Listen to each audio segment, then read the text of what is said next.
Hi, I'm Danny Allen, writer and director of Lakewood. I'm here today to explain a little bit more about our movie, the story and its influences.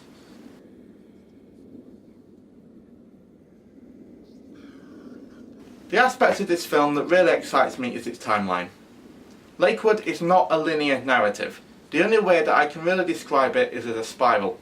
We begin in the middle of the film and we jump backwards and forwards to different points leading to the ultimate goal. That is not the only thing that excites me. I spent the last 2 years making sure that every skip forwards and backwards in time is perfectly mirrored and symmetrical with the opposite timeline. The inspiration from this comes from The Shining, which is from my obsession. I would like to explain to you a little bit how I got this influence from The Shining, because it's not really that obvious if you don't study that film. Shortly after its release, experimental projectionists decided it would be fun to play The Shining forwards and overlay the movie in reverse. This presented them with some really remarkable results. The first image is of the lake, which in itself is a stunning shot taken with a helicopter following the car. And the last is of the text written on the photograph, which Jack is shown in.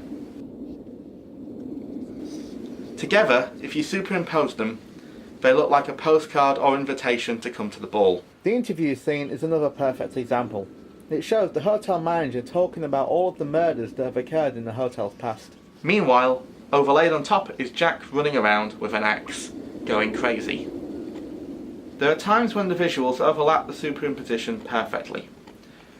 There's a scene when we see the typewriter and Jack's message, and in reverse we see Wendy reading the messages from the typewriter looking horrified. These two scenes do not occur at the same time, but they work so perfectly together.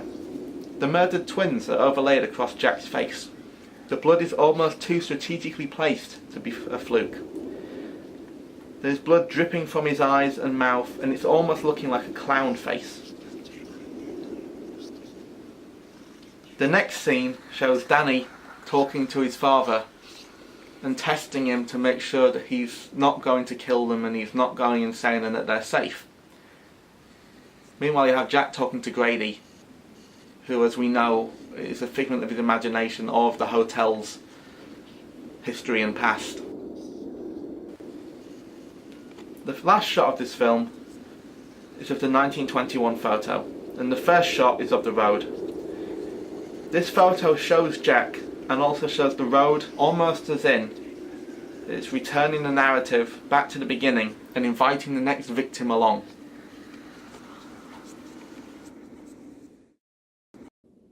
This concept plays very well with our timeline, and it also fits brilliantly with the inspiration that we have got from Christopher Nolan's Memento.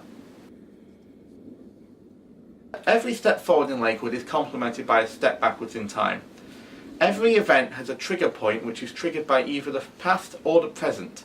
For example, if a character loses some of their power in the present timeline, a character gains the power in the past. Every step in Lakewood has been designed and plotted to fit into this spiral diagram.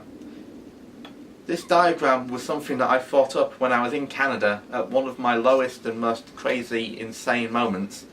And I just knew that that was the narrative design that I wanted to take Lakewood. Something that I hadn't seen before.